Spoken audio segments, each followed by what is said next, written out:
So we are now recording. All right, so hello, this is the Amherst Energy and Climate Action Committee. For those of you watching on YouTube, this committee was organized to guide the town in meeting its climate mitigation and resilience goals.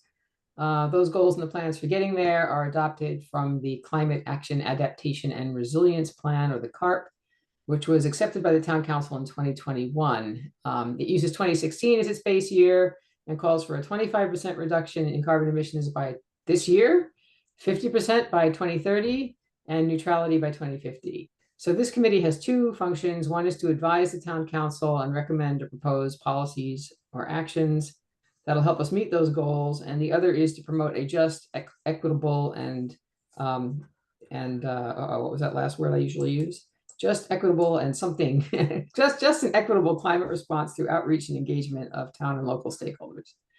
I have a script here that's cut off and I couldn't remember the other word. At any rate.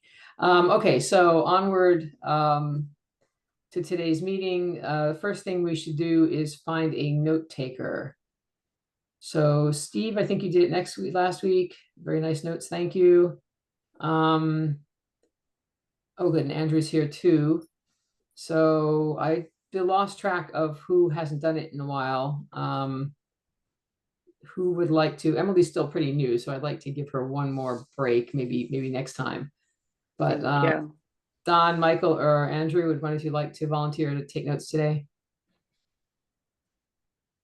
I have to leave a little early at 6:30, so I don't want to miss anything. So I can do it next time. Okay, so Michael or Don? Well, Michael looks like he's in a car. So, Michael's in the car, so Don. So it looks like it's going to be me, which is fine, except for when I am talking, but I can just fill that in later. It's not a problem. That's fine. We can take notes for you while if you're going to give your overview. Well, I have my notes, so I could probably just stick them in there. Use those, right? But let me get another pad so I'm not all screwed up. Okay, so while you're doing that, I'm going to bring up the minutes because the first thing is always to review last week's minutes. I just have one. Let me just share this. Hang on a moment. I have to do this in such a way that I don't lose the ECAC minutes. Share. This goes here. I'll make it a little bigger. Give me just a second. Make that a little bigger, fill the page. Where'd it go? Hang on a minute. Move this here. There we go. All right, so these are the minutes from last week. Everyone has their attendance correctly in there. And then I'll just scroll through slowly.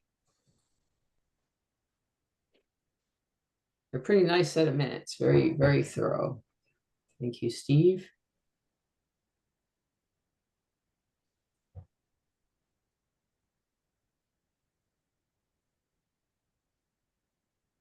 So we were going to finalize Tony's letter today, but we don't have a copy of it and Tony's not here.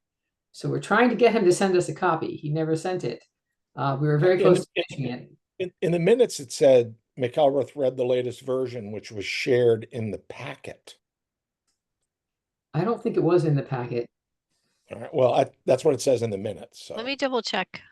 Yeah. Oh, maybe you put it in the packet afterwards, because I never got a copy of it. So Stephanie will check that, and we'll change that might have been wishful thinking, or on my part.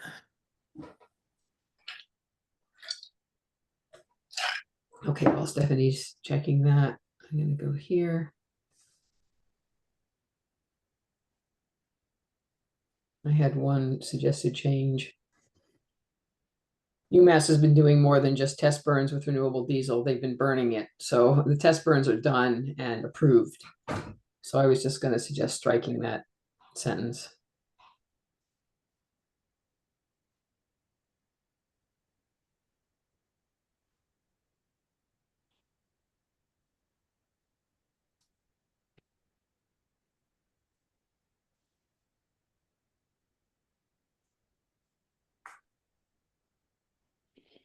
Keep going down. Ideally, folks would look at this beforehand so we don't spend too much time on it, but let me know if I'm going too slow or too fast.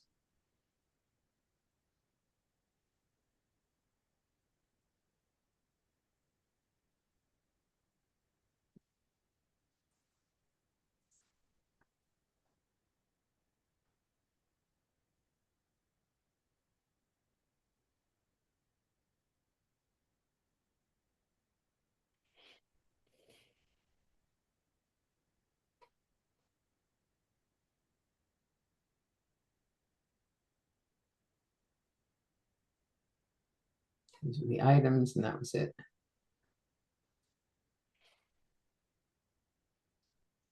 Any luck finding that letter, Stephanie? No. Not yet. And I'm it's still looking. I'm double checking.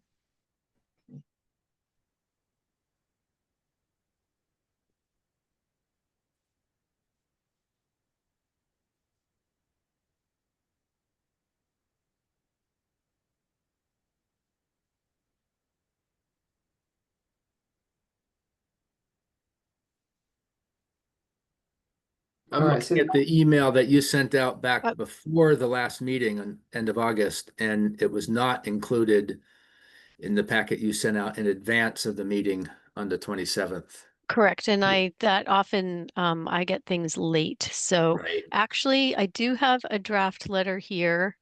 Oh, make polluters pay. Yeah, so this might be it. Yeah, that's on the I don't know. 27th at 5:26 p.m. So it looks like Tony might have Yep. sent that to all of us At right the after very- the meeting. Yeah. Oh, did he? Yeah, it okay. was like right before the meeting. Or right before the Ah, meeting. Yeah, the 5:26 p.m. on the 27th. so could Yeah. you put that in the packet So- and resend that? Just reply all so that we have it again at the top of our email. Okay, do you want to, I could I'll also find it. share. I Hold looked on. for it. Yeah, I think we want copies of it of our own as well. I mean, Yep. it'd be better if it Just were give me on 1 second and I Google Drive. just want to save it first to make sure I have it in the packet. I don't see it from Tony. See, Steve, you were right. I sent it, I think. Hmm. Just give me Yeah, you one. sent it, Stephanie, to. He sent it to me and then I forwarded it to everybody. Right. Okay, but So, it didn't get into the packet is the only. right, because it came like during the meeting. So I probably just forgot about it. Yeah, okay. So from Stephanie. Meeting packet. All right, just give me one. I just want to make sure it gets in the right place. So just bear with me, Oh, there it please. is. There it is. I got it. All right.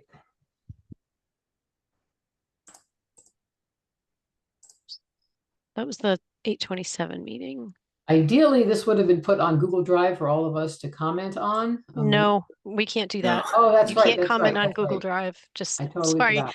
I have a very strong like no, Yeah, because I forgot about that's a that. violation and we get into trouble if we do that. Yep, I forgot about that. Thank you. So we couldn't have done that anyway. So good. So we'll just look at it again today. Okay, and I think there's only one small change there. So the only other change I had in the minutes then was to strike this one sentence. Stephanie, Yep, I got it. you got it? Okay. Are we okay with that? Would somebody like to move to accept the minutes?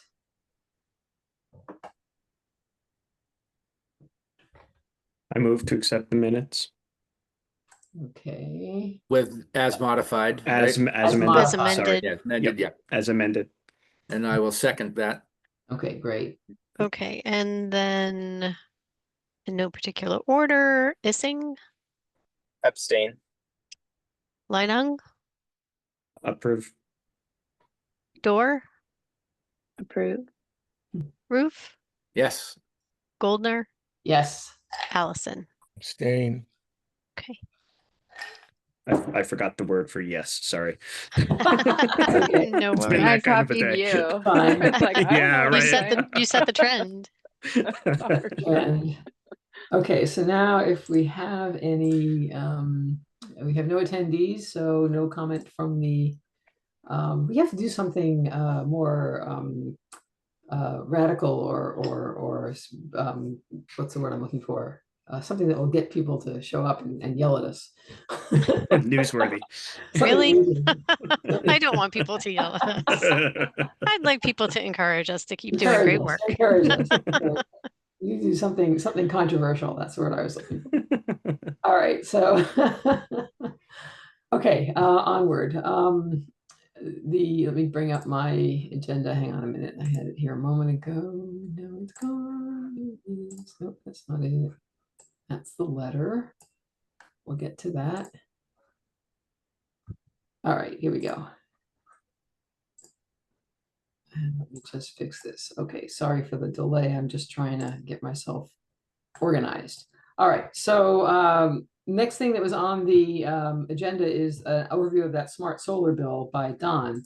Want to talk to us about that, Don? Sure. Cool. So SMART just stands for the Solar Massachusetts Renewable Target. It's been operating since June on temporary regs. The final regs were filed a week and a half or so ago, August 28th.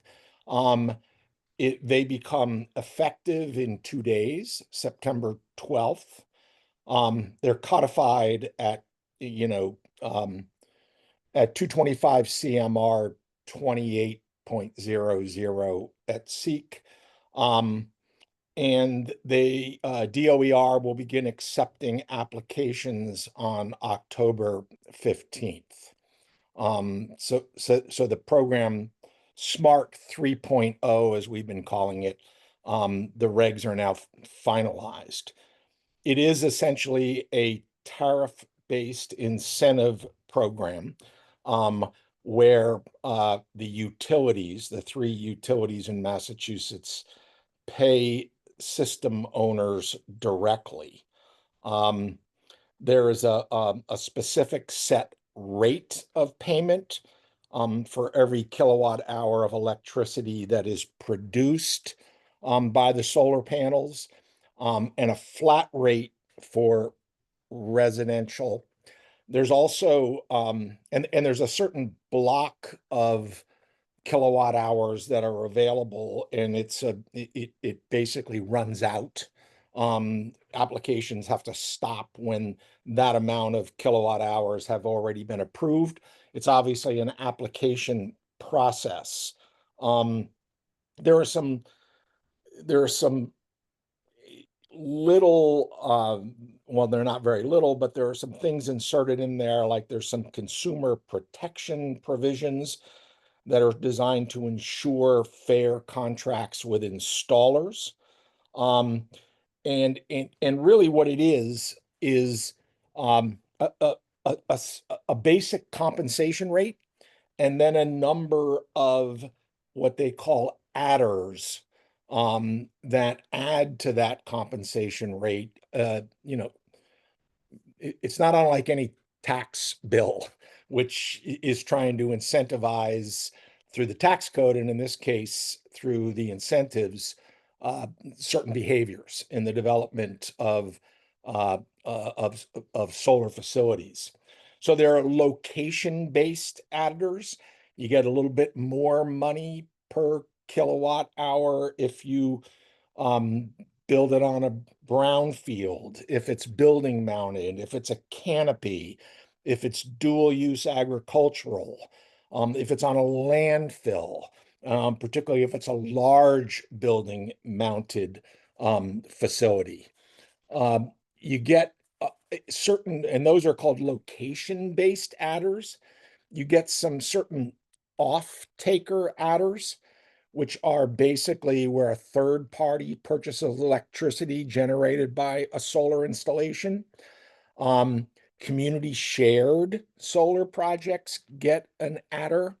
Low income property projects get an adder, and there are, certain requirements with respect to those low income properties. A certain percentage of the development has to be very low income, and another percentage has to be kind of moderately low income. There are mitigation fees, and we can get to those.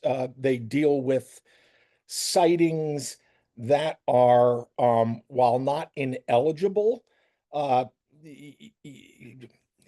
have connected with them certain harms. So there are some sightings that are simply ineligible for participation in the program. They're obviously wetland resource areas, including buffer zones. You all know the buffer zone in the Wetlands Protection Act. Any properties in the state register, protected open space under Section 97 of the Mass Constitution. And then also land designated as core habitat and land with a carbon storage score in the top 20% under the mitigation fee formula outlined in the regulations. So as you can see, it's all designed to incentivize the installation of solar in certain areas. Let's see what other pieces.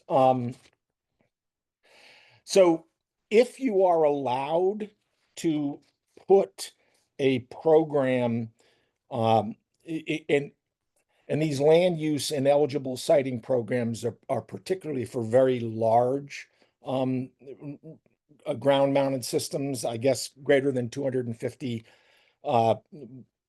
in size.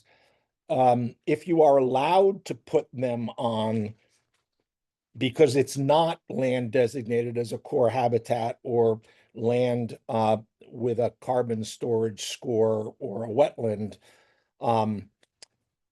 you can you have to pay a mitigation fee, and the mitigation fee gets deposited into a trust fund, which is then designed to be used for to invest in conservation and natural resource projects. The compensation rate declines as the capacity of the system increases.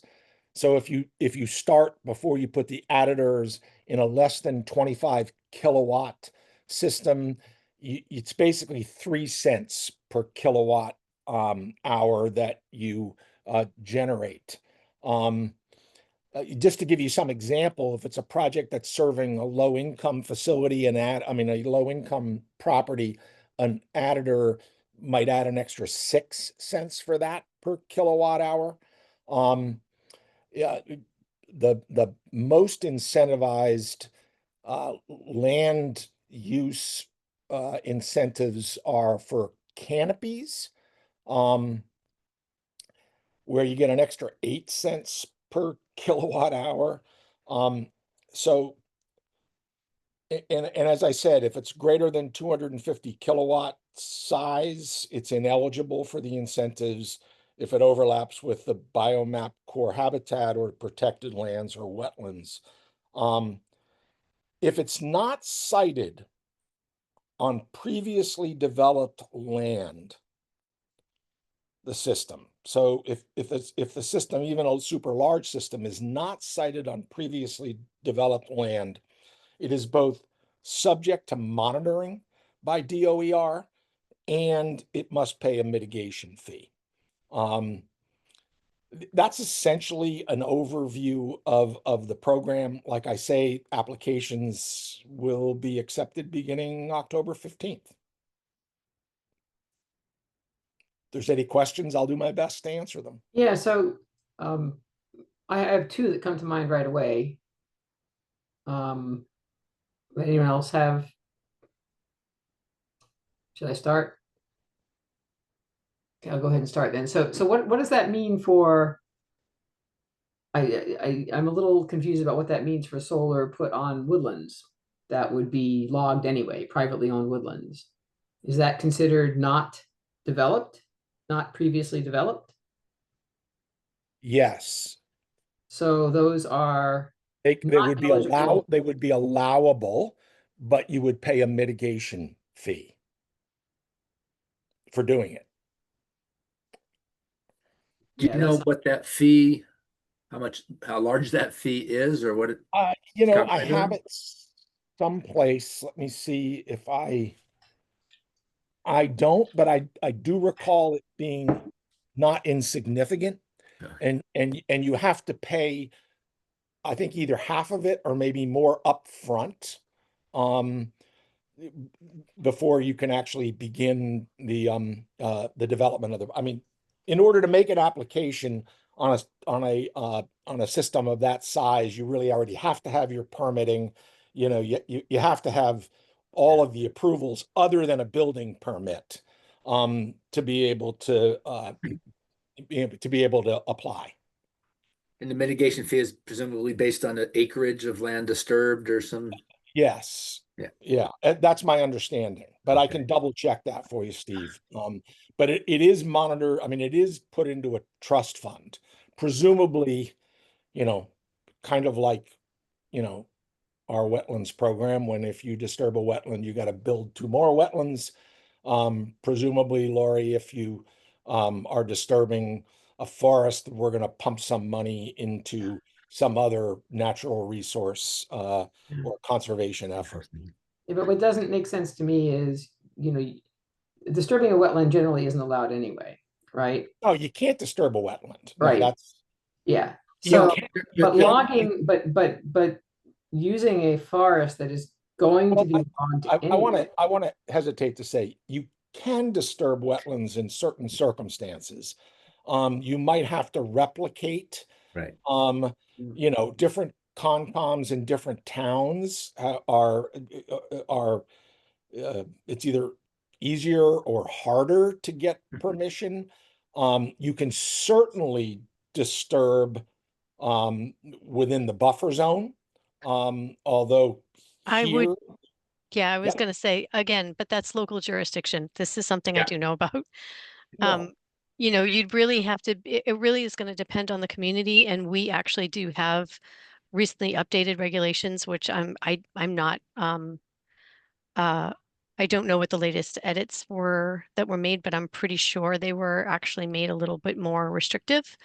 So it would all have to go through Concom review anyway, and everything, each project is really individual, and the circumstances that they might be allowed really depend on the project and the landscape. So, sorry, although, Don, I didn't mean to jump in, no, but no, although in these regs, whereas under the Wetlands Protection Act, it is possible, and depending on the community you're in, it's possible for the community to waive certain things with respect to the buffer zone. Under these regs, no, you cannot put a project in the buffer zone, regardless of whether or not oh, the local community would allow you to. Right. That is, it is not just, it includes the buffer zone. So the 100-foot buffer zone. 100 foot. Yeah. Some communities treat the first 50 feet differently than the 50 to 100 foot part of the buffer zone. They're very, most communities, and Stephanie knows better in Amherst, but it's very, very, very difficult to get permission to build within the first 50 feet Right. of a wetland. So what does this mean? Does this have any implications for the Shutesbury Road project? You know, it's I, that's hard to say. I mean, there's so much going on with the Shutesbury Road project and the existing, laws with respect to incentivizing solar that I would hesitate to my, Yeah. My understanding is the developer pulled their project, withdrew it without prejudice, Oh, meaning they did. couple weeks ago. yeah, that's And what I which heard. means that they could resubmit, Right. but they would That was not the end of the have, new rules. they would have to resubmit under current rules. Anything that they might have been grandfathered under based on when they first put the application in would, I guess, would no longer apply. Yeah, I didn't realize that had happened. Don, is there any provisions here that if you a developer disturbs undisturbed land, anything about setting aside other land for protection? No, not that Okay. I saw. It's simply paying this fee, Right. which presumably would enable the trust fund to do Mitigate. something with it, whether it's that or not. Yeah. Yeah, a lot of local solar bylaws were attempting to implement that if you developer disturb 10 acres, they would have to find 10 acres elsewhere and preserve it in perpetuity. But that doesn't sound like it's part of the Smart 3 program. Yeah. Interesting. So the other set of questions I had were, what does this mean for a homeowner who wants to put solar on their roof? Yeah. It means they make an application. They're, depending on the size of their system, I presume it's going to be a small one under 25 kilowatts. They get a certain number of cents right from the utility. As I presume either a check or a reduction. And by the way, it doesn't affect net metering. Net metering still Okay. stays in place. Okay. Another component that I read about is that the rates get reevaluated every year, the incentive rates. They do, as does the size, the block of power Okay. that is available to draw against, Yeah. before they run out. That was an issue in the previous SMART program, the SMART 2, in that the incentives were negative based on some of the formulas, especially when the electricity prices rose rapidly. So that basically there were no incentives for homeowner sized systems and certain times. So I have to say, I just finished installing a roof-based system on a house, and the developer did not encourage me to put it in the Smart 2 system. They said, it's not really worth it. Now, I don't know if that would change if it was eligible for the Smart 3 system. So my system's Okay, that is. operating independently of the Smart, outside of the Smart program. What's the downside? Yeah. There's some additional costs. I understood you have to install a revenue grade meter. And so right now there's metering in as part of the inverter system. But that's not considered revenue grade for the SMART program. So there'd be another, I don't know, couple $1,000 for the installation of the revenue grade meter.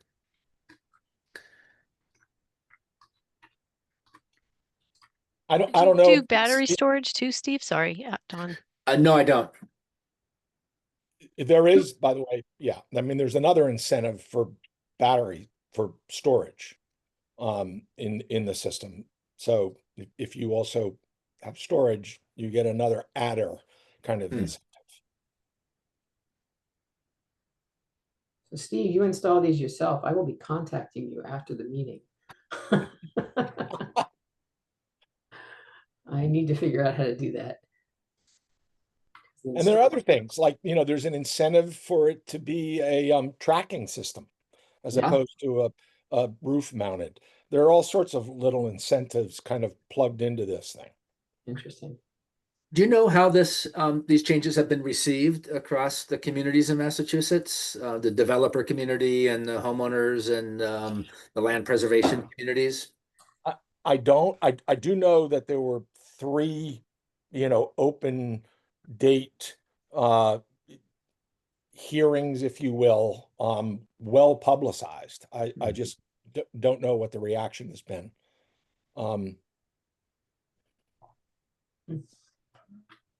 Whoops, sorry. Let me kill that.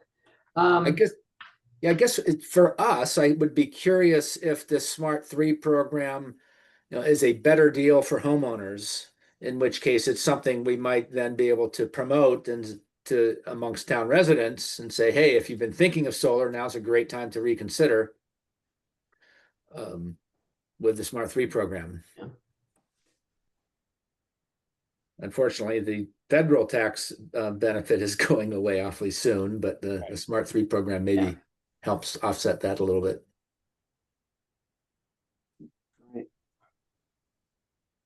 Can I All just right, yep, go ahead. clarify? Sorry if you said this or I'm just playing catch up on all this stuff, but the idea is that you would apply for this program, ideally approved. I don't know how often people are rejected. Install solar, and then you would get a little bit back each month for the foreseeable future. Correct. You know, Okay. so many cents per kilowatt hour that your solar system produced. And On I top think of net metering, on top of net on metering, top of net meter. which is on the top- net metering means that, if I understand correctly, that you're being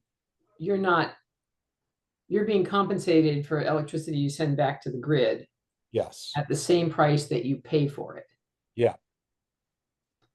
So any excess energy that goes back to the grid, you're not paying for the energy you generate in your own and use, and you're also getting compensated for anything that goes back to the grid. Okay. Thank you. And you're being compensated at retail rates, which is actually a little controversial, right? Because if you're getting a retail rate for energy you're sending to the grid, everybody else is presumably paying a slightly higher price than they would otherwise, because normally energy is bought at wholesale much, much cheaper than what you're paying for the grid. So net metering, I think, eventually has to go away. And that kills the solar industry. Look at California. Yeah. You want to be. I don't think Massachusetts is. I've looked into it. Massachusetts doesn't seem close in having net metering go away. It's not really for sure that it causes other people to pay more.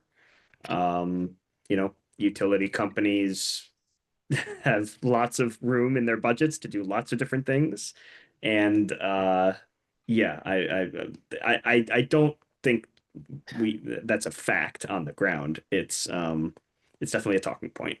Yeah, okay. Yeah, that's my take on it Yeah, anyway. there's a lot more information you'd need to really figure out how big an effect that is. I guess. And certainly we're not anywhere near, we still our solar percentage on our grid is still fairly low on the scale of things. Yeah. Just as an example, on my system, it's 11.3 kW. It's on a rooftop, sort of what a typical size for a single family home. It's expected to generate a little over 10,000 kWh per year. The base incentive of 3 cents per kilowatt hour would be an incentive payment of $300 per year. So it's over a 20-year span. Chunk of change. Yeah, that's a chunk of change. Yeah. I think that's the developer, when I was talking about it, he's like, it might provide a bottle of wine a month for you if you enrolled in the program. Yeah, but for people who are living paycheck to paycheck, that money counts a lot. That can make a difference. And if you can double that incentive because of a Yep. low income or some of Or the other battery. factors that Don mentioned, then Yep. you're talking significant chunk of money there. Yeah, and you can end up being in the net positive for putting solar on your house, not just breaking even. Almost in some cases, almost immediately, depending on the developer you use, depending on the additives you have, you can already break even. If you finance, for example, I financed mine, and it's a very not good financing. It was like 1% over 25 years. I don't know if that's available to other people, but I pay a monthly amount towards that financing, and I get, like, in terms of electricity generation and the incentives, and I have a battery that participates in the Connected Solutions program, and all of that combined, I'm already breaking even. And as electricity prices rise, that like into the future, like, I'm set. And so that's like the real argument, is just like, it's really kind of a hedge against electricity prices rising, and they are definitely going to rise. So to me, that was one of the very convincing arguments of, like, it's worth it. And the things you can do, I mean, if you can pair your solar with heat pumps, especially right now, you can even get more of a discount, a deep discount through Eversource, because their program is about the distributed energy, not the supply. So you'd get like right now an additional 4 cents per kilowatt hour. Yeah. So, and I think that program though, I want to be clear because what I read about it was that it runs through like, I think November through May. It's not year round, but it's like, I think November through May is what I read. Winter So- rates, yeah. Yeah, winter rates. Right. Oh, Lori, I wanted to get back to you. The actual mitigation fee is not a flat fee. I mean, it's considered, there's a number of factors that are considered vis-a-vis the question you have, and one of the biggest ones is carbon storage, the Yeah. average forest carbon stock plus the amount of carbon projected to be sequestered, determined by the department in metric tons of carbon per Right. acre within the project footprint. So there's a list of those: Yeah, but ecological integrity, critical natural landscape. Right. But the thing that bothers me is if the alternative is logging, I'd rather see a solar field go up on a logged property than the mess that's left behind right now, since we need solar so badly. Any rate, that's a long discussion for another. That's my opinion, nobody else's. All right. Can I ask one more clarifying question? Yeah. Sorry. Can people who already have solar apply and participate, or is it only if you then build it after apply? It seems, based upon what I read, that yes, you can. I don't know the particulars of that, Emily, and I'm happy to look into it. Thank you. You know, and I'll take a harder look at it. I didn't look at that carefully, but they seem to indicate you can. I'll do Great. that. Thank you. I should do that for myself too. So I Yeah. don't know if it's valuable. There is a history of this program where instead of the SMART program, there used to be energy like credits, like you generate credits. Yeah, right. That's right. And so but if you had to like go and sell them on the open market, and it was like kind of well, yeah, I mean, you hard. have a broker sell them for you. I mean, we Right. still do that. Right. So But- this but is in my supposed opinion- to replace that. In my instance, those credits generated sometimes $2,500 or $3,000 a year. Yep. Selling them on the auction. Yeah. So- Times are different now. yeah, they are. Yeah. Yeah. But it was a good to be an early adopter for sure. All right. Should we move on? Yes. Yeah, thank you, Okay. Don. That was good. Yes, thank you very much. Very That was- informative. That was great.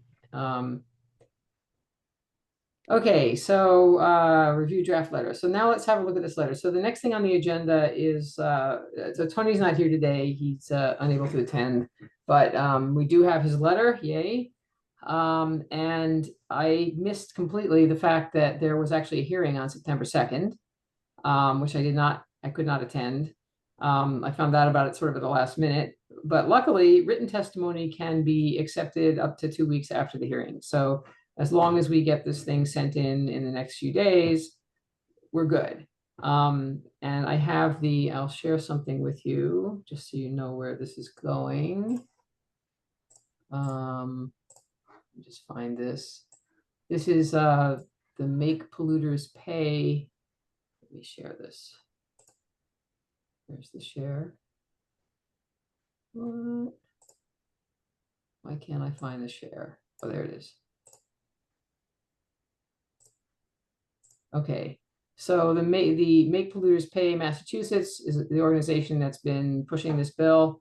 They have a toolkit for how to submit a written testimony, which we don't need to look at the details of, but if you look at the hearing details, there's also instructions here. So the hearing was with a bunch of other things, I guess, on September 2nd. And where is it? It's down here somewhere. In-person and remote. You're talking about the super fund? Didn't I just see it? Yeah, I'm sorry. This is the super fund. Eight- bill. I'm looking for the House 1014? Oh, Yeah. I'm looking for. This just brings you to the bill. What I'm looking for is the written testimony. Here it is. Testimony can be submitted by email here or physically mailed here. So this whole thing here is what we have to do. And at the bottom, I think it says that it's 2 weeks. You have 2 weeks. Where does it say 2 weeks? Here it is, 2 weeks. Written testimony must be submitted no later than 2 weeks following the hearing date. So we're good. So with that, that's all I wanted. That's the only point I wanted to make there. That we still have time. Let's bring up this letter, which I think I have up. Make polluters pay. And I think there was only one. You should all have a copy of it from last time. It was sent out. I missed that completely somehow.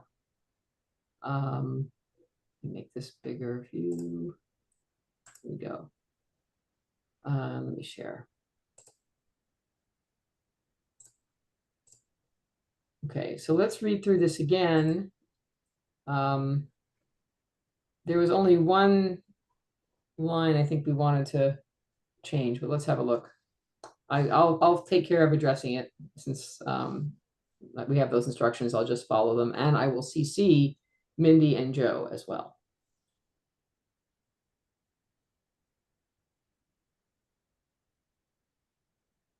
That's our state senator and representative.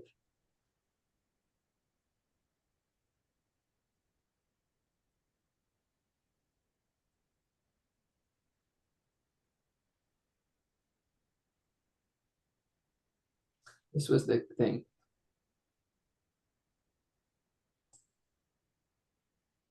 This is the sentence that I think we, did I write a comment? No. That I think we, I'm pretty sure you were going to strike that because it wasn't a statistic that I think was supported by our own budget. well by our own budget and other communities. I mean, I think it was a general, I mean, it might be on average, but I don't think there was no citing for that statistic. So you might Right. want to just strike it. Any objection to just striking this sentence? I'll track changes while you're thinking about it. Where are the changes? Then the sentence after it doesn't make any sense, because the sentence before that, our own community faces recurring threats, all of which strain local budgets that are already stretched thin. Amherst is no exception. Well, I guess that's Yeah, we okay. can, 'Cause it's well, the we budget. can remove Amherst as no exception. Yeah. Because we already referenced our own community. Yeah, Yeah, are right. stretched Yeah, thin. so it's just redundant. So yeah, we can get rid of that too. So if we get rid of that, Yep. it'll look like that. All of which strain. Let me make a simple markup so we can actually see what it looks like there. So the markup is still being tracked, but now we can see the final version. Yeah, then it makes sense. Yeah. Severe storms, all of which strain local budgets that are always stretched thin. Okay. Yep.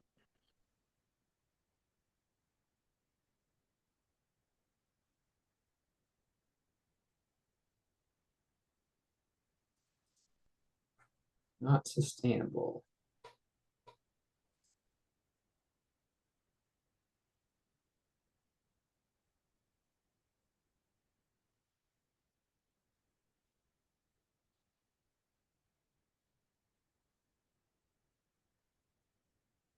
I like this line again. Insurance costs are paid from corporate profits, not from residents' pockets.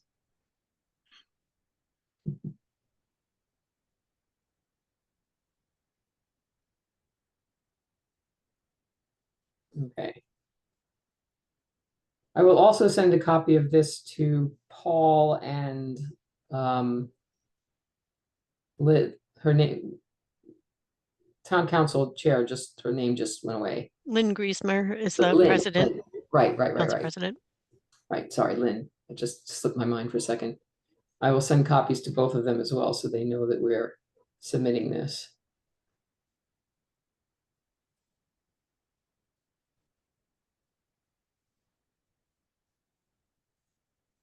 And again, we encourage them to also, I'll maybe in the note, I will send them a separate note with this, encouraging them also to let their thoughts be known.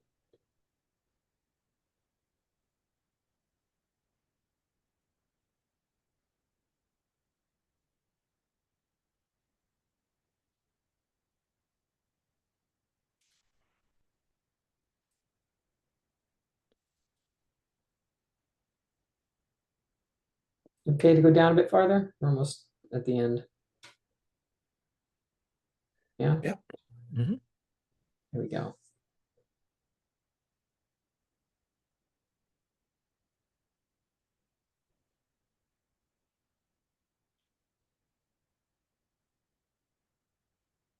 Right.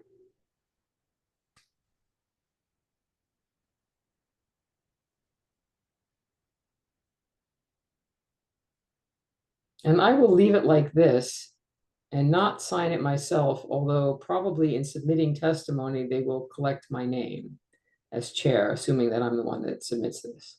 Not quite sure how that works. But I will leave it as respectfully Town of Amherst Energy and Climate Action Committee.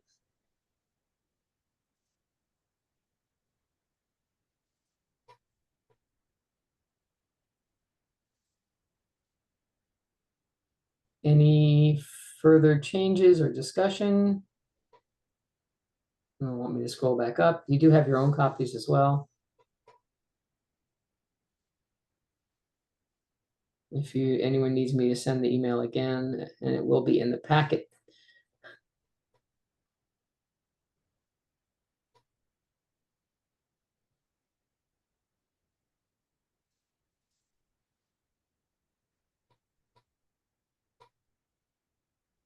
I don't think there's anything else down here, right? No.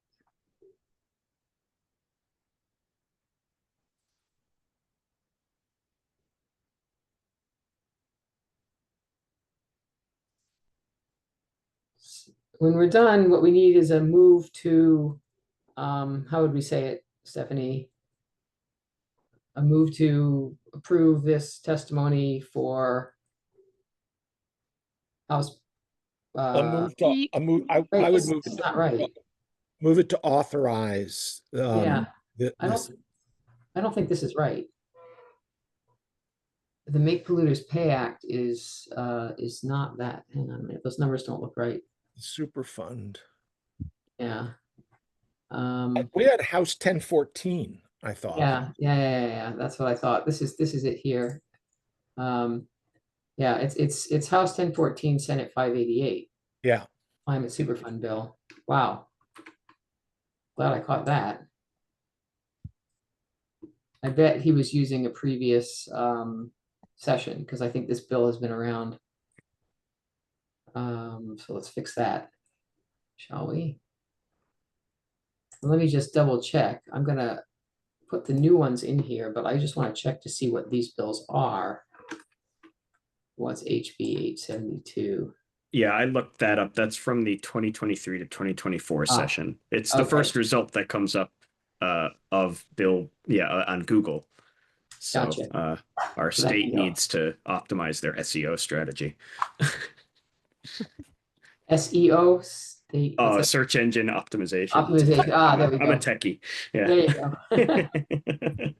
Oh, God. Okay. Wow, good thing we caught that one. Yeah.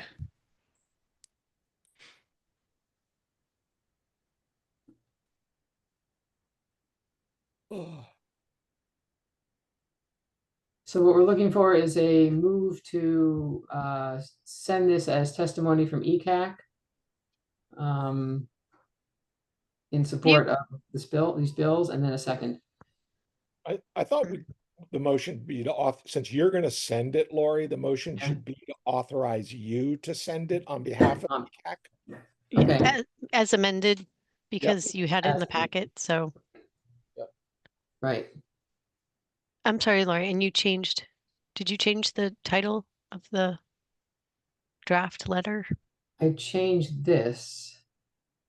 I Okay, didn't change Change the anything. citation to the act.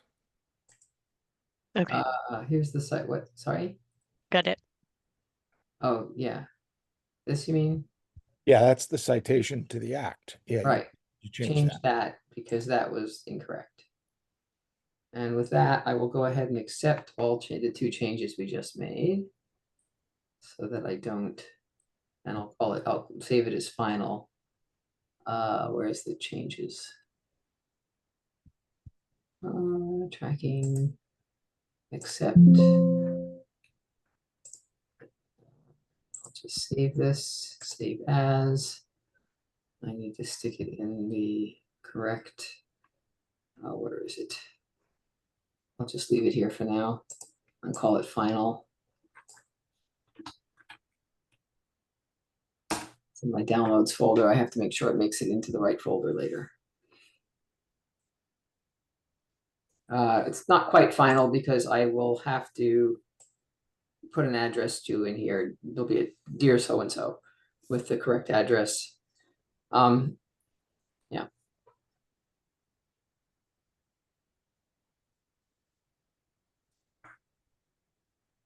I'll say.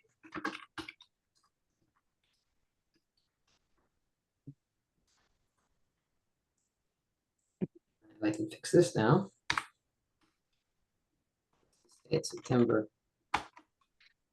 10th.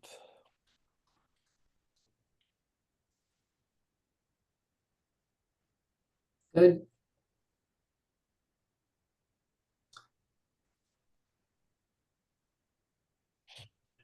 So do we have what was the move? A move to I'll move to authorize Goldner to send the letter on behalf of ECAC to the Mass Legislature. there a second? I second. Thanks, Andrew. This. Stop share. Okay, and I'll need you to be on camera to vote. So in no particular order, Goldner, Yes. Allison, Yes. Roof, Yes. Leinung, Yes. Dorr, Yes. Issing.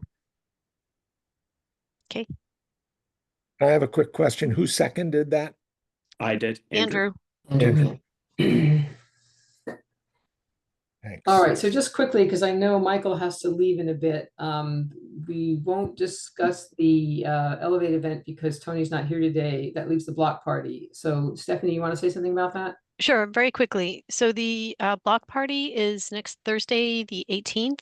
I believe the event runs from roughly 5 to 9 p.m., although as soon as it gets dark, it typically starts wrapping up, which is around 7:30-ish. So I know you all have participated in the past. We are going to have CET there promoting the heat pump program. We're also going to have folks from Valley Bike promoting the Valley Bike program. However, I really thought it was an incredible opportunity for you all to do the heat pump booth.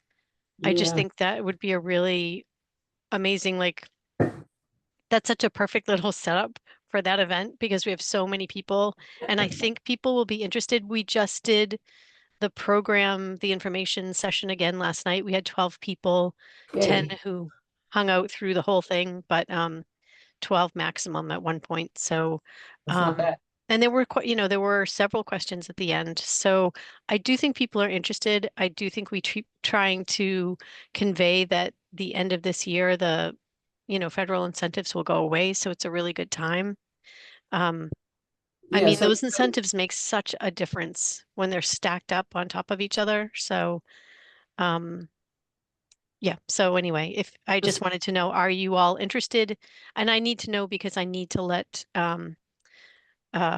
folks who are organizing the event know if you're going to table. You could just share a table with other town departments or committees. So, but if you do the booth, you could just have the booth. You don't even have to have a big table, just have the booth. Stephanie, there's a problem, which is I have a conflict, so I can't be there that day.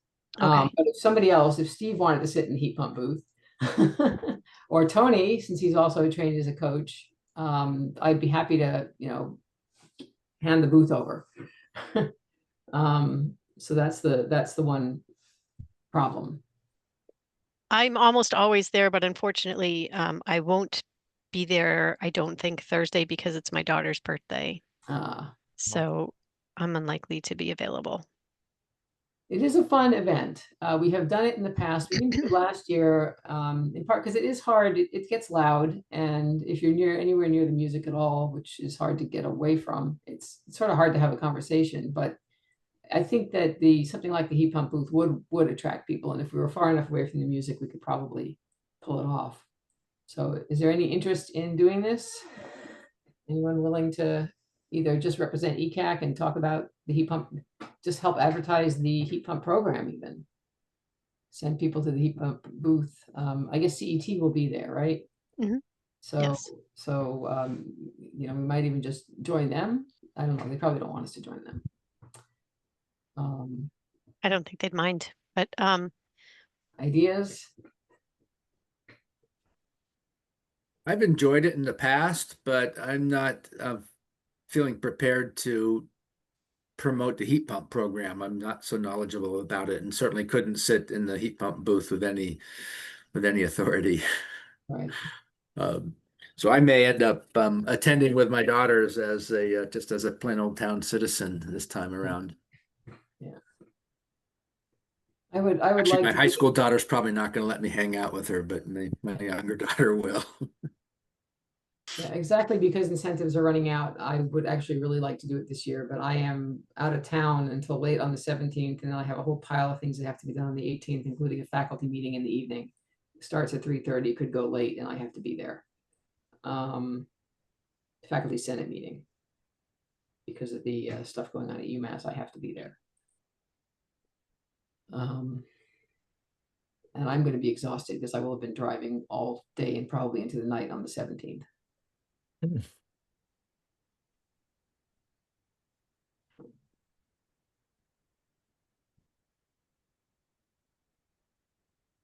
So I think, Stephanie, unfortunately, we might, if I get, you need to know in advance. So I mean, the only thing I can say is that if I get in earlier than I think I'm going to get in, and the 18th goes smoothly, and Faculty Senate gets out at 4:30 or 5. I wouldn't mind doing it at the last minute, but I can't promise I'm going to make it there. well, I guess I can just tell them that the ECAC wouldn't have a presence at one of the tables. But if you at the last minute were so inclined to show up and pull out your little booth in the back of your car and Yeah. set up your booth, I don't think that would be a problem. Okay. I can let them know that you might do that. And Okay. I would just suggest that if you're going to do that, do it over near the fire station. So I can Okay. let them know that you might appear magically Alright. at some point with Yeah. that. I'll look for the CET guys. That's where they were. If I remember right, they were there. Were they there last year? I don't think they were there last year. No. I don't think they were there last year, but they you're will be there this year for sure. And I mean, you could set up with them as well. I think the idea though is that, it would be nice to sort of, I was thinking the heat pump information was really going to be more specifically the questions that you answered, like at the sustainability festival, that people had right. sort of general questions for you that weren't specifically about our program. Yeah. Yeah. All right. So it looks like, unless anybody else wants to volunteer, we're probably not going to make it there this year, but I'll keep that open. If I can get there, I will. All right, I'll just make a note to let them know that you may show up with your booth. Yeah. And again, be over, in front of the fire department. Right. I remember from a couple of years ago, that's where we were. All right. Let's see, what's next? So I do have to head out. I mentioned I need to leave at 6:30, so Yep. I All right. think Thanks, we should be Michael. okay. Or Andrew, rather. I'm Andrew. sorry. Andrew has to leave, not Michael. Yeah, Thank no you. worries. Yeah. Thank you, everyone. Bye. Thanks, Take care. Andrew.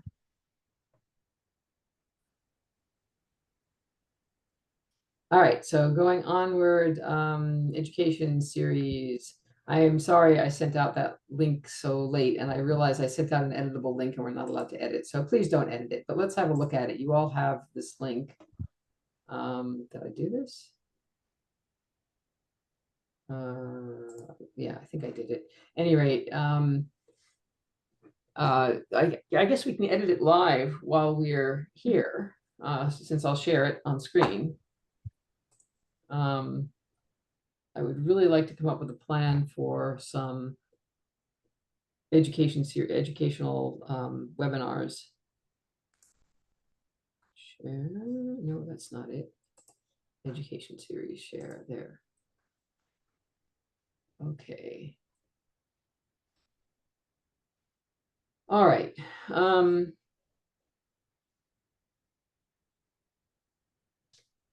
So let's see.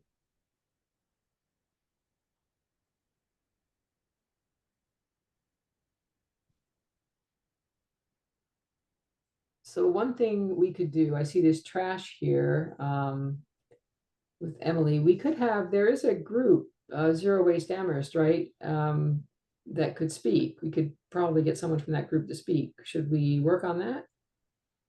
Get someone to talk about what that means? Okay. Is that an interesting thing to do? Stephanie, do you know where that zero waste RFP is, or the RFP for the, not zero waste, but what was it for? Yeah, there was a zero waste plan, but I don't know. I don't think it was ever officially approved. I thought there was an Um, RFP for a trash Oh, collector. yes. I'm sorry, that's something separate. And I don't Oh, that's separate. know. Yeah, that's not, I mean, there was an actual document that was a plan for zero waste management, and then there was that separate RFP that was specifically to hire a contractor. And I don't know the status of that. I For don't know pay what's as you happened with that. throw. Yeah, it was a contractor specifically for pay as you throw. Right. I don't know what Closely- happened with that. Closely related. Who is the contact for Zero Waste Amherst? Was that Darcy? Who Well, was the- Darcy is the one who I feel like I typically get emails from Yeah. on behalf of that group. So she's probably the best contact.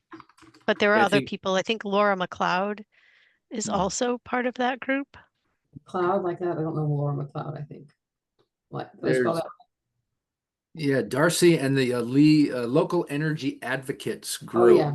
have been promoting various, they have their monthly meetings, and I think they've held some public sessions on the waste action. I get their notices. I haven't Yeah. attended I them. usually go, and I do have some recollection of them talking about that. Not recently, though, I think. I don't think there was one. I missed the last summer meeting before they took a break in July and August, I think, or just August. And I missed the last one.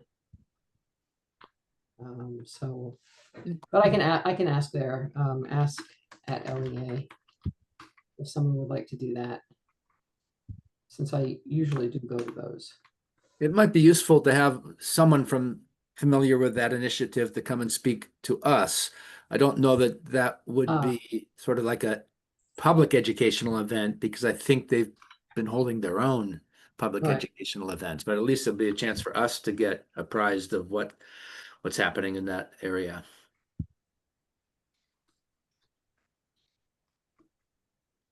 Okay, that's not a bad idea. Why won't this? Oh well, I'll deal with it later. It's not wrapping the way I want it to. I don't see the. No, that's not what I wanted. Oh well, I'll figure it out later.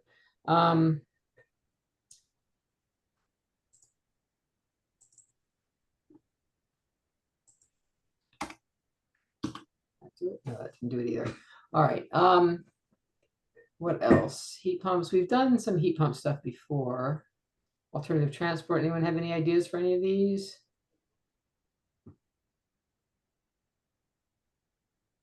Laura, you've done heat pumps before, but we do have the program going, and I think even though we had the information session, it would still be really great if we could do another one and get more people to get engaged, because we still have, we have some slots available. Yeah. And again, we're really just trying to drive home that this is the time before the end of the year. Yeah, okay. I could probably put something together. I mean, I could put a slideshow together about, what you can do in your home to electrify and why you should do it, right? Or we could get somebody from, I don't know, Heat Smart or Rewiring America or something like that, maybe. We had, what's his name? The guy from Abode. Did he do a thing for us? I don't remember. We had Edison Dika from CET come in, CET. and he did the program last night along with Marina Gallant, who Right. presented to you all Yeah, that was for the heat pump program. That for wasn't the heat pump program. But they do an overview about heat pump technology, and they do talk about the incentives. That was all Oh. part of it. Why don't we get them to do that? Would they be willing as part of the heat pump program? I can ask if they'd be willing to do it again. Did we, sorry, we did this already then. For the why, not the heat, about the heat pump program, but about electrifying and why you should electrify and all the things you can do on top of, maybe not just heat pumps, but. So Edison talked about heat pumps a while ago, I think before we were even just talking about the heat pump program.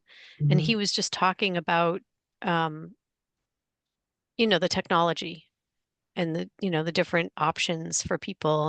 And because the slides were, very familiar. Yeah, We've seen okay. them in the work that we've done. So, it's just sort of the general information Right. slides that you've seen that Rewiring and other people have used. Yeah, and there's probably then, I'm sorry, I'm blanking out on this, but that means there's probably a YouTube video with this in it already. So Possibly, yes. I'm not sure I'd want to repeat something exactly, but maybe it's worthwhile doing. I don't know. Well, even if you don't record it, I think just the idea of having, I don't know, just having an opportunity to promote information again about heat pumps. It's just All an right. important time. Okay, And so let's ask, we should do that right away then. It's Edison. Edison and Marina, so I can reach out to them and ask them if they do another ECAC meeting. Meeting overview of the tech. And why, all the usual, why you should do this and why and what. Mostly.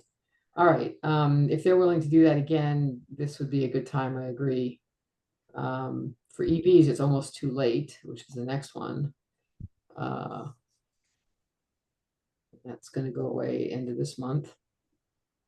Well, that's true for the federal incentive, but the state still has opportunities. Yes. So I wouldn't discount trying to Right. promote them still. All right.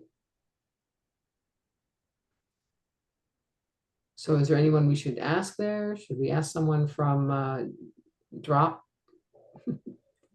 Talk a little bit. Well, Drop is about the Valley Bike. Valley Bike. Yeah. So That's I pretty think specific. if you're talking about the vehicles, we could see about someone from More EV, maybe from the state, or someone from Mass CEC, or More EV. Has it usually more EV from the state. Talk about vehicles. Mass DEP actually are the ones that run the EVIP program. So Run the which program? the Mass EVIP program, that's for municipal incentives, but they can still talk about electric vehicles and incentives that are out there. So I'm just thinking about who are the people that are knowledgeable about electric vehicles within the state. So those are the programs that exist. But More EV is the one that really talks more about residential. And that's cars, right? We're not talking about electric bikes or anything like that. We're just Right, that's right, exactly. Those are vehicles. If you wanted to talk about the Valley Bike program, then there are folks from Drop. There's a marketing team, and I could ask them if they'd be willing to do a presentation on that, which would be great, especially because we're getting all new equipment. So this would be actually a good time, and our equipment's coming in within the next couple of weeks. So it would be great to do a presentation on the new equipment. Okay, so maybe, shoot, can't get this to. There it is. There we go.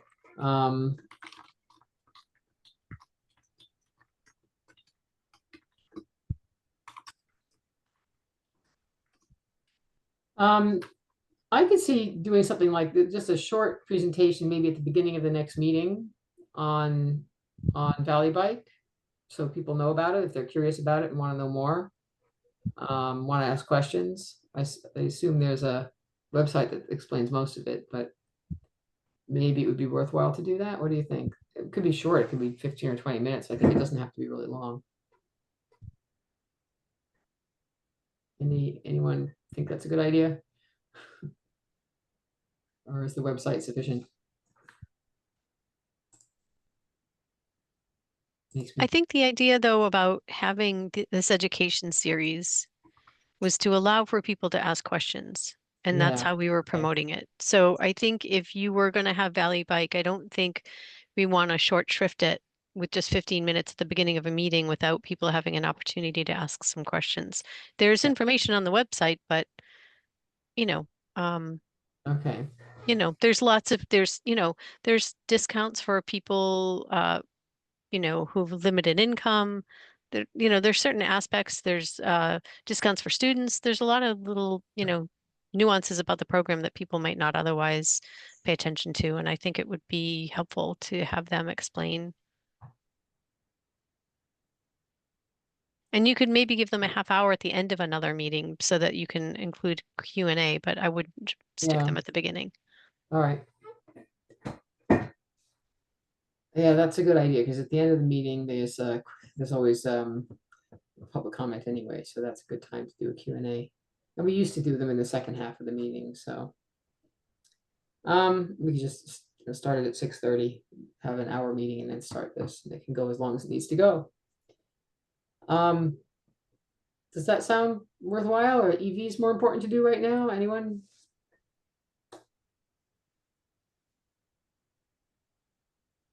Heat pumps.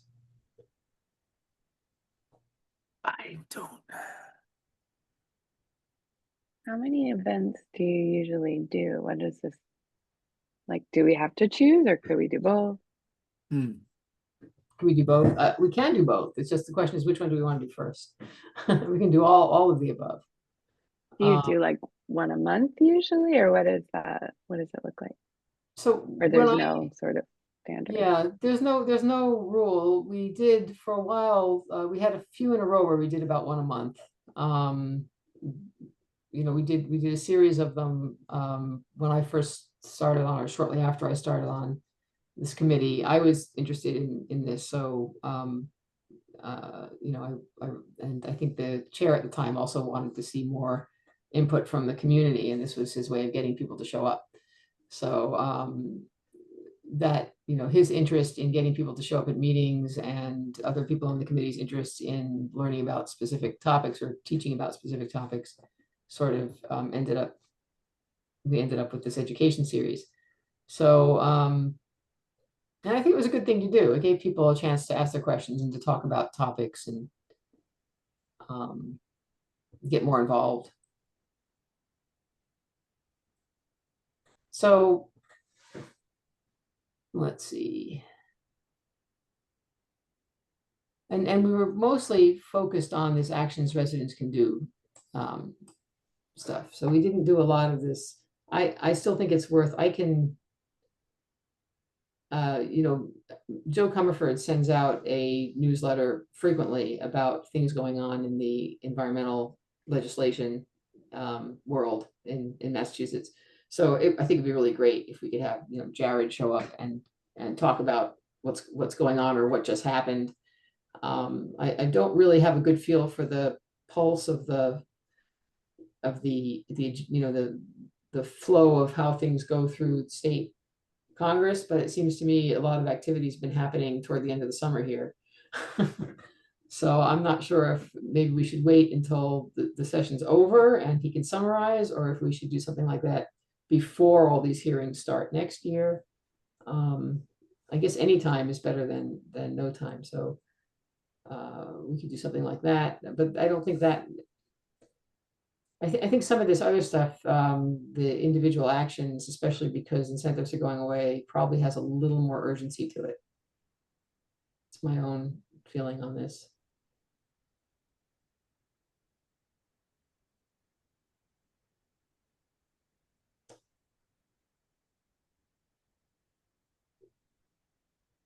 So, anyone have anything they're excited to do that they'd like to spearhead, find someone to talk about, or we can just, or should we just go ahead and start with, if there's no strong feelings about this, I think, Stephanie, what I'll do is I'll ask you to start off by asking Edison and Marina to see if they'd be interested in doing another webinar or another discussion at an ECAC meeting, at the next ECAC meeting. I think soon it has to be. And then in the absence of federal incentives, maybe have someone from More EV to talk next month, in another month or so, about the state incentives for electric vehicles, what's possible there, and about electric vehicles in general. I think that would be probably where I would start. And then also I can reach out to LEA and ask them. They do talk about this stuff, but it wouldn't hurt to have a discussion here in Amherst. Another discussion. I think we did do something. We did do something with this once. But it wouldn't hurt to have it again and maybe find out what's going on with that RFP, Stephanie, for next time. We'll put that off till next time. Sure, but I think if you're reaching out to the folks and in that group, they're going to absolutely be on top of what's happening. So Okay. All right. I'm probably more so than I, because my head is in a million other different projects. So All right. So I don't really pay, honestly, I don't pay a lot of attention to the waste efforts.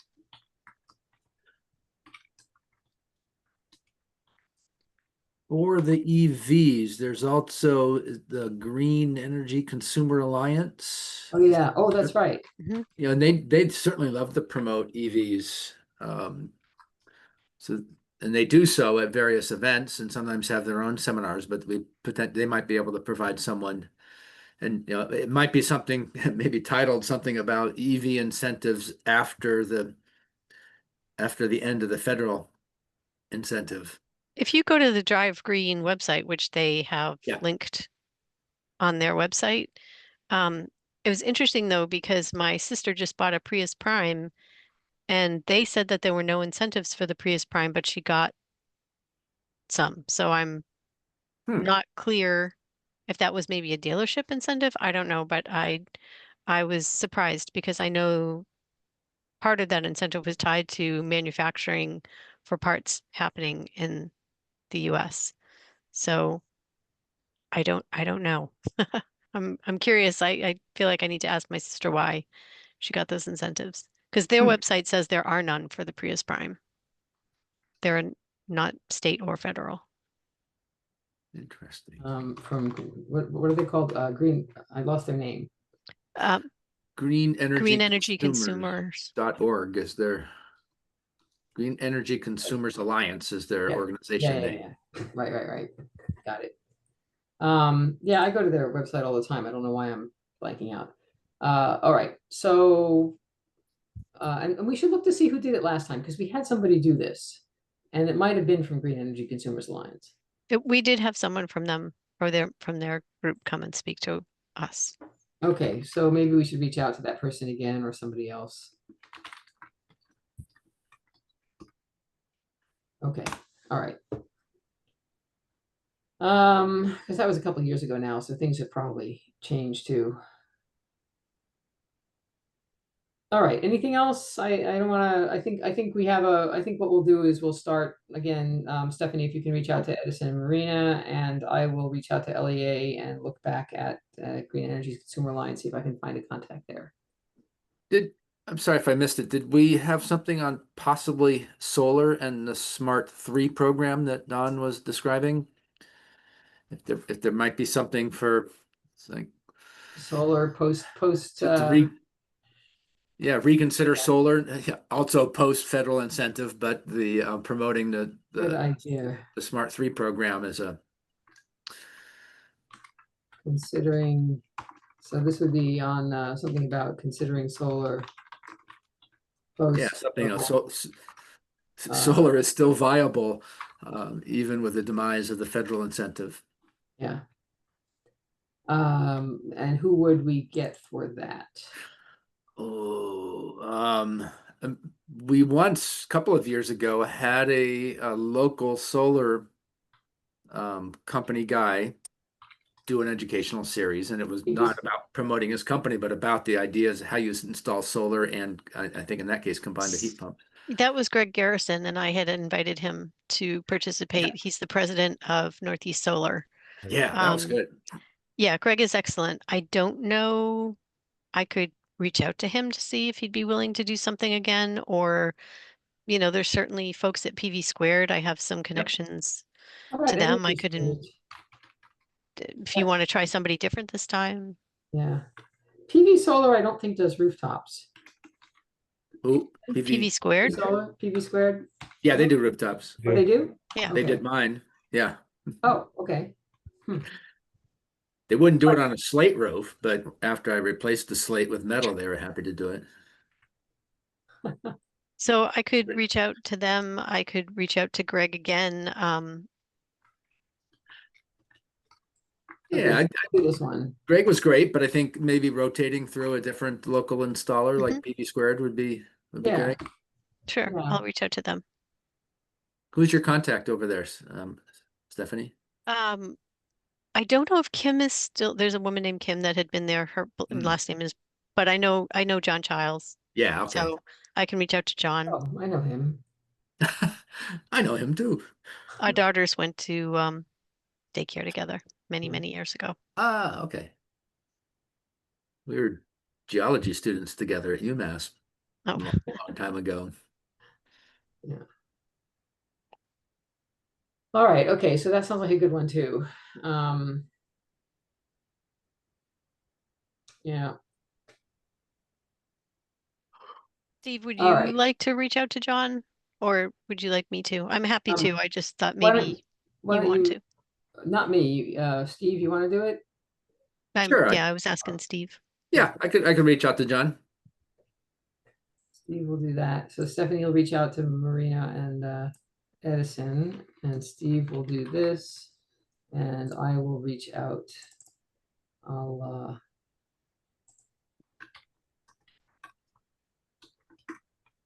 Okay, I'll reach out for that one. Okay. I think the heat pump one is like, if we can, like I say, if we can get them here for next time, that would be great. Because that's the most urgent one right now, I think. All right, good. So we're on our way. Any other comments, or should we stop here? All right, I will stop then. You should all have access to this. Please don't edit it outside of meeting. I'll send the link again later, and maybe I'll just make it viewers only. Keep forgetting we can't share. Okay, let me go back here. What's next? Oh, pump storage. So yeah, I'm gonna make this real short today. I've learned a lot about pump storage and what the objections are to it and the Turner's Falls Dam. There is a consortium of people who are associated with the river, conservation of the river, who I think would very much like to see the river restored to its pre-dam ecology. And they have been asking for the First Light to at least consider what it would mean to take the dams out. Now, I think the word on the street is that nobody really expects that to happen, but it bothers me a little bit that they're asking them to do it in this day and age. To restore a ecosystem that hasn't been an ecosystem for well over 100 years. But that's sort of what they're asking for, and that's the big picture. The smaller bit of The it. dams at Turner Falls, are they At- asking that big dam at Turner's to? They want it all taken down. But in the absence of that, they are asking for mitigation that they don't see enough of. The objection that they have and that Joe is also promoting is that First Light makes a lot of money, and they have not done enough to mitigate the effects on the river. Everything from making sure, they're replacing the fish ladder on a faster scale, time scale than they're planning on doing, making it possible for other species. They're not considering anything other than fish species. They want to know about other species that could be accommodated. They want them to pay for, mitigation elsewhere. If they can't do it here, what can they restore elsewhere? There's a whole long list, and it goes on and on quite a ways. And the things that worry me the most are things like, not taking out the pump storage, or they are asking, maybe making it closed cycle, taking it out, but never expanding it, promising to never expand it, which strikes me as a mistake. So it's if they get everything they ask for, it would be bad for the energy transition and for the planet. On the other hand, I don't have any objection to them trying to get a little more money out of First Light to do good things with and to make things a little better at the river. So it's a long list. If we want to hear more about this, the person at UMass who knows a lot about it and who wrote some of this testimony along with the river conservation groups is Eve Vogel. And I could ask her to say a few words here. She was willing to do that. So if we want to do that, I will invite her for the next meeting or the meeting after to talk about what she knows about what the objections are. She can answer questions. I really am not prepared to answer a lot of questions, but she's very well versed in all that. Is she an advocate for all that they're asking for? I think she sort of agrees with me on the, you really don't want to take the dams out. So I think that, she disagrees with that would be my, I don't know. I think I'll let her answer that question. But, I think there's limits. I think there are things you do for political reasons. And Well, is this an issue that the ECAC would sort of become within our purview? Is it something that we would want to take a position on or try to educate people about?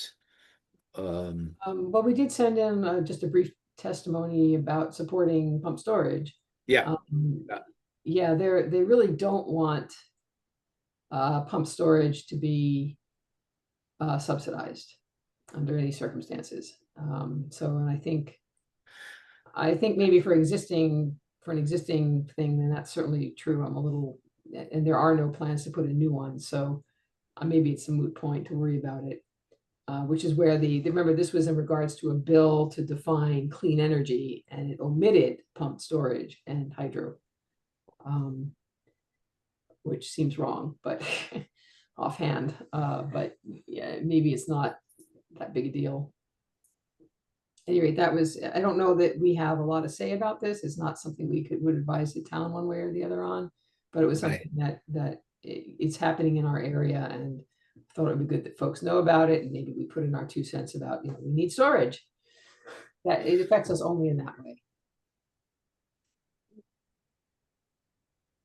So if we want to discuss that more, we can invite Eve.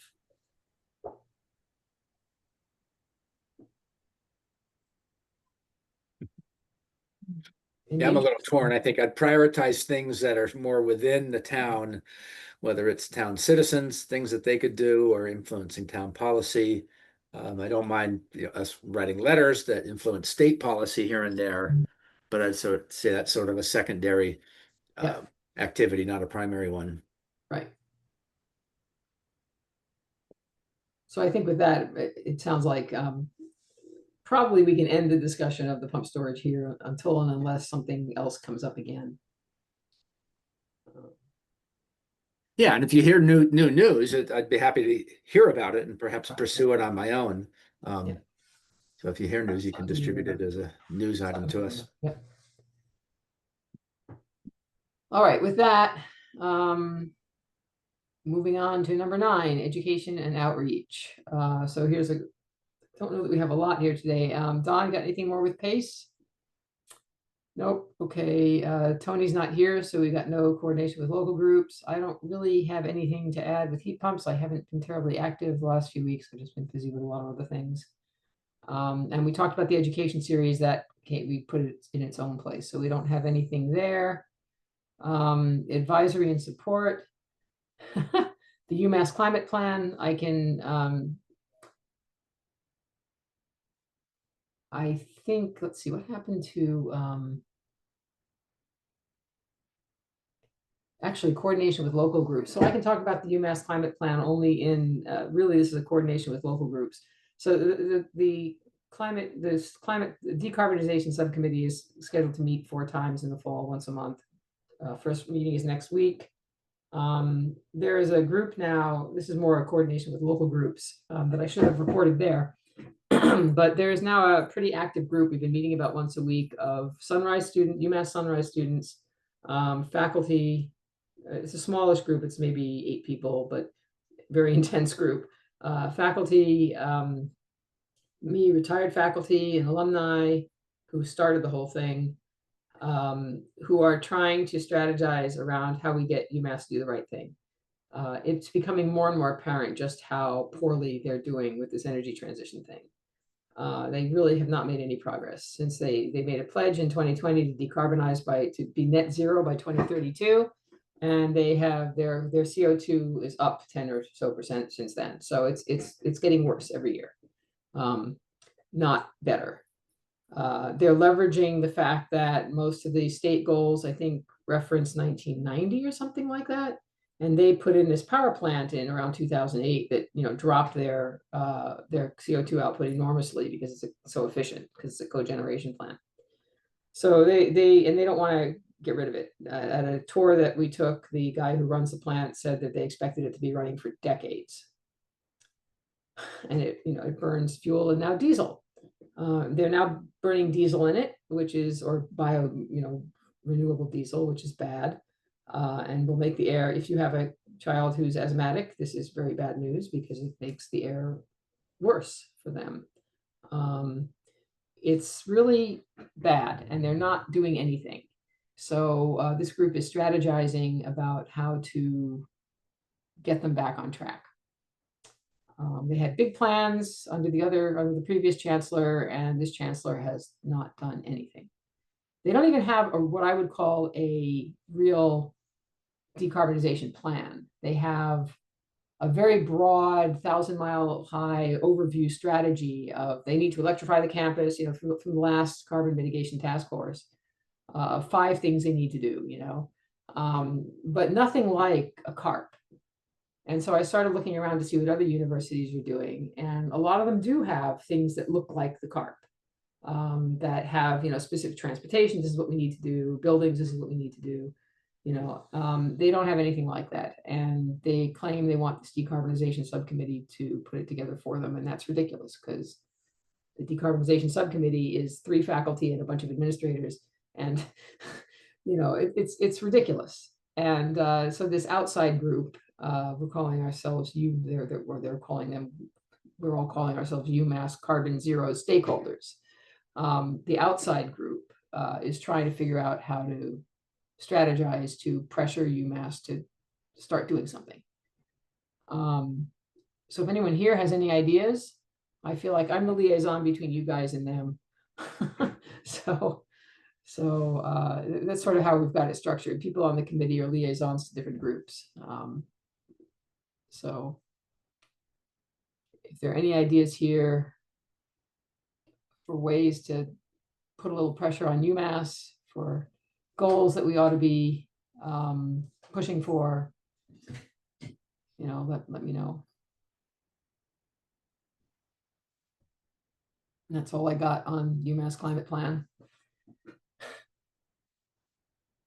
I don't have any ideas, but I did just get from ASHE, which is the Sustainability and Higher Education organization just came out with their yearbook or their report on the top 20 sustainable schools across the world, around the world. And there's usually really interesting examples of what different institutions are doing, both in terms of carbon energy efficiency and fuel, using less fuel, but also educational programs, composting, purchasing.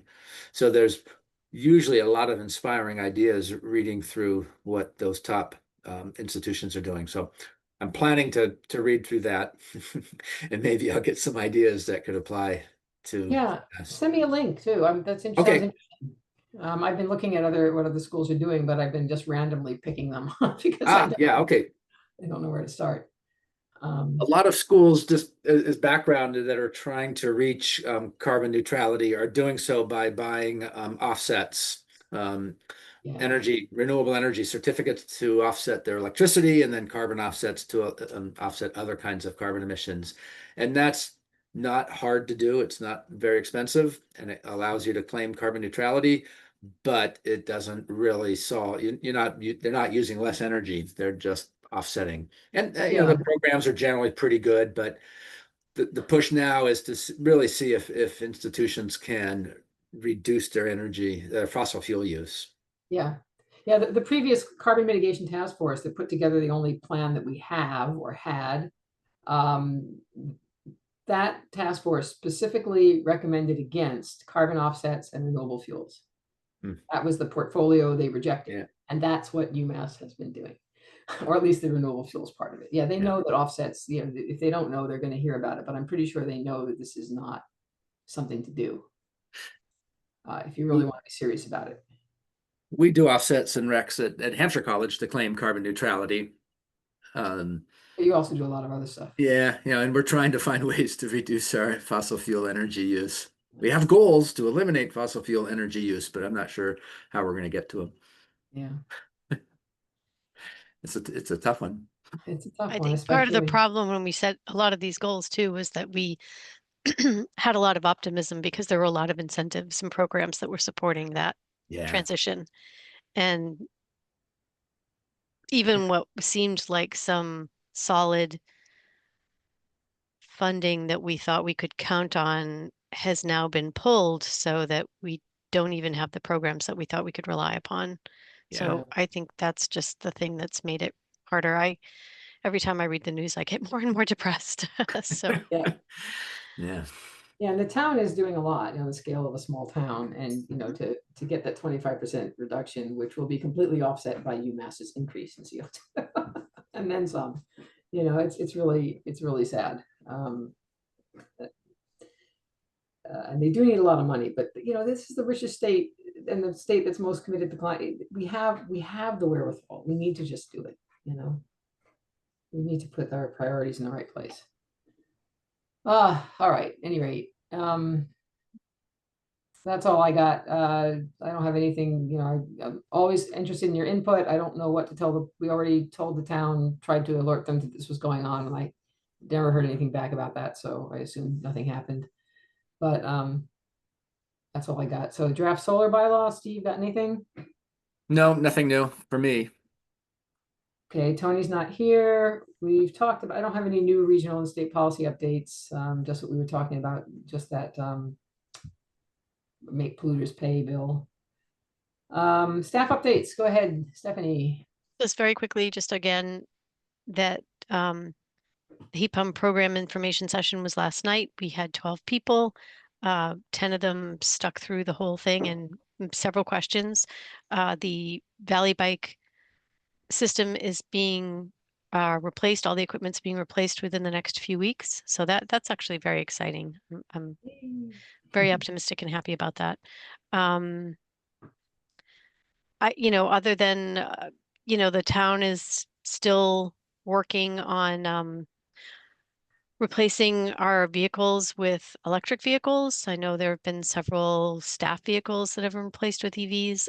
Sometimes I'm not even aware. I just suddenly hear someone talking about the fact that they're driving an EV now, which is, again, really exciting to sort of know that that's happening.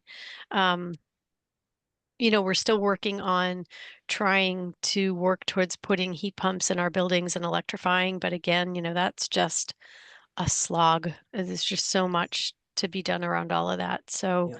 we're, you know, it's like the intention's there and we're sort of working towards it, but it's just slow because there's so many things that need to get done. And when you have an aging building stock and the cost of materials just keeps exponentially increasing every year, it just makes everything harder and harder to do, and deferred maintenance just becomes just overwhelming. So, you know, like any other community, we're dealing with a lot of that too, Tariffs.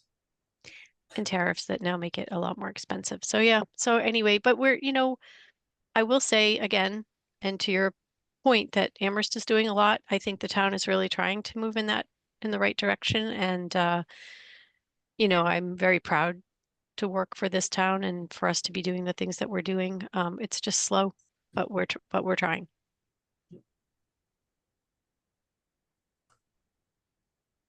All right. Anything else, Stephanie? That's it for now. Okay, so then ECAC member updates, any other updates?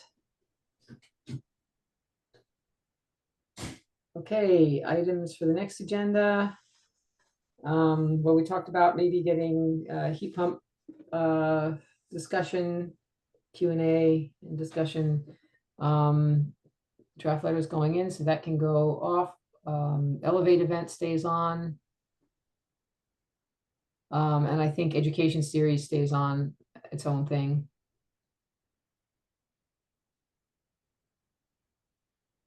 And maybe if maybe we can get a well, that can be in the staff updates if I don't get there, some sort of a block party recap. What you know what transpired. Anything else for the agenda? All right, in that case, public comment. Let's see, I don't think we have any public. Nope. Okay, so in that case, do we have a move to adjourn? I'll move to adjourn. Second. I second. All right, and all in favor, say bye. Bye-bye. Bye, everybody. Thank you. Bye. All right. Bye-bye. Bye.